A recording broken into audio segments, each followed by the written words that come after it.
आज़ादी छोटा सा वर्ड है ना, पर मायने बहुत बड़े हैं। इस आज़ादी के लिए 200 साल से भी ज़्यादा इंतज़ार करना पड़ा और आज हम मना रहे हैं आज़ादी का Amrit Mahotsav. 75 years of Indian independence. ये तो हम सब जानते हैं कि 15 अगस्त 1947 को हमारा देश आज़ाद हुआ था। बट कुछ ही ऐसे लोग होंगे जो ये फैक्ट्स भी जानते हैं जो आज हम आपको बताने जा रहे हैं। शायद ही कुछ ऐसे लोग होंगे जो ये फैक्ट्स जानते होंगे। सो कुछ पॉइंट्स आपके लिए लाए हैं जो आपको जान लेने चाहिए। अगर पसंद आए तो प्लीज़ लाइक करें और शेयर करें, एंड ऐसी और इंटरेस्टिंग थिंग्स के लिए सब्सक्राइब ज़रूर करें। आज़ादी का Amrit Mahotsav 75 years, a long way. Bharat का अपना कोई भी नेशनल एंथम नहीं था जब वो आज़ाद हुआ था। रविंद्रनाथ टैगोर जी ने 1911 में भारत भाग्य विधाता लिखा था, जिसको बाद में रीनेम करके जन गण मन कर दिया गया और जनवरी 24, 1950 को इसे नेशनल एंथम अडॉप्ट कर लिया गया। दोस्तों, क्या आप जानते हैं कि इंडिया का और पाकिस्तान का 2 दिन अलग अलग से क्यों इंडिपेंडेंस डे मनाया जाता है?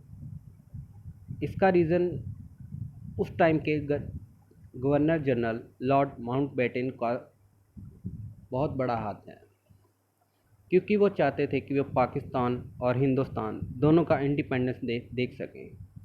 इसलिए उन्होंने 2 अलग दिन डिसाइड किए आज़ादी के लिए। 14 अगस्त को पाकिस्तान और 15 अगस्त को इंडिया को आज़ाद करने का डिसाइड किया गया।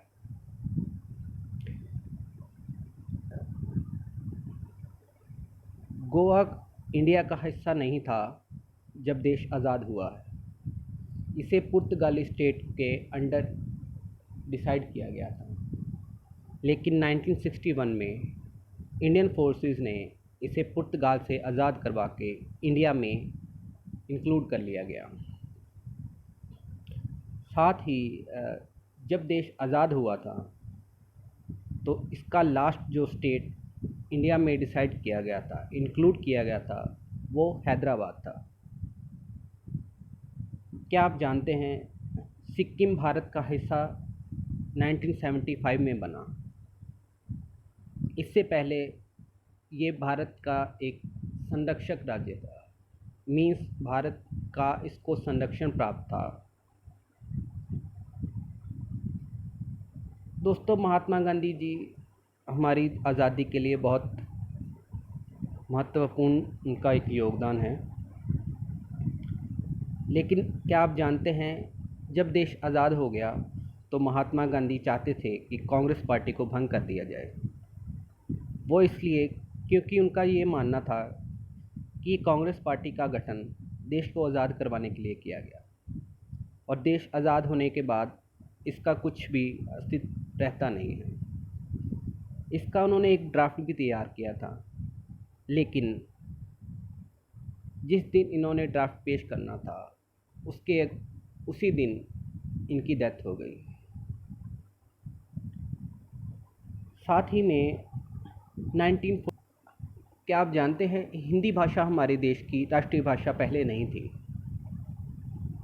लेकिन 1949 में इसको ऑफिशियली इंडियन लैंग्वेज के घोषित कर दिया गया।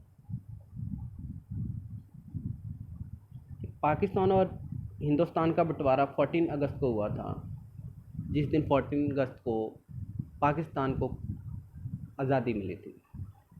लेकिन क्या आप जानते हैं इसकी ऑफिशियली डिवीज़न जो लाइन थी वो 17 अगस्त 1947 को पब्लिश हुई थी। दोस्तों, ये तो हम सब जानते हैं कि भारत 15 अगस्त 1947 को आज़ाद हुआ था, लेकिन क्या आप जानते हैं कि इसी दिन 5 देश और आज़ाद हुए थे, जो थे कोरिया, कांगो, बहरीन और लिंकटेस्टिन। वंदे मातरम तो आप सब जानते होंगे कि ये बंकिम चंद्र चटर्जी की एक रचना है। लेकिन क्या आप जानते हैं कि ये साल 1880 के दशक में लिखे हुए उनके उपन्यास आनंद मठ का एक हिस्सा था, जिसे 24 जनवरी 1950 को राष्ट्रीय गीत के रूप में अपनाया गया था। जी, तो ये कुछ ऐसे फैक्ट्स थे जो शायद ही हम में से कुछ लोग जानते होंगे। दोस्तों, आज़ादी के लिए ना जाने कितने लोगों ने अपना बलिदान दिया। कुछ के नाम तो हम जानते हैं, बट बहुत से ऐसे लोग हैं जिसके नाम हमारे इतिहास में कहीं दफन होकर रह गए। आज़ादी इतनी सस्ती नहीं थी, इसके लिए बहुत संघर्ष करना पड़ा। हमारे वीर देशभक्तों को आज भी बॉर्डर पे लाखों वीर जवान अपना बलिदान देते हैं ताकि इस आज़ादी को बनाए रखे हमारा देश।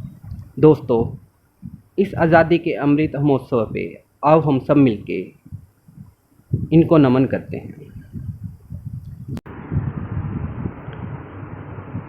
इसके साथ ही मैं सिद्धेश्वर आज आपसे इजाज़त चाहता हूँ। फिर मिलेंगे कुछ इंटरेस्टिंग फैक्ट्स के साथ। जय हिंद।